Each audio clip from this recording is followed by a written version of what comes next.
everyone. I'm Julie Grau, and I'm a nutrition educator here at the University of Missouri Extension Office in Newton County. And today we're going to talk about dehydrating your onions. It's a follow-up from yesterday, and storage of onions.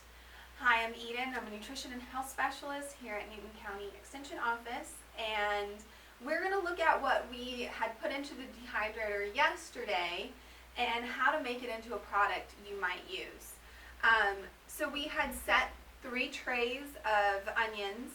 We made sure they weren't touching, and today we know they're done whenever they feel more leathery. You can actually use it in multiple different stages. You can actually have them where they're little pieces, almost like chopped onions, and you can store them that way and rehydrate them. So you can use them in casseroles, you can use them in soups. If you've got like a pressure cooker, you can actually put them in that and they will rehydrate back up. Or you can take a blender or food processor and go ahead and chop them up and use them either mince or powder.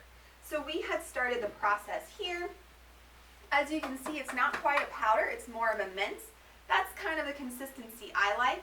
The longer you run it, the more powdery it will get. And that way you can help season your food that way. This is great if you have planted a lot of onions, you don't have a way of storing it, or if you there's a good sale on onions and you have a dehydrator and you want to store them for long-term use. One thing we didn't mention yesterday is we use different kinds of onion. We use yellow, we use white, we just threw them all in, so you can combine those.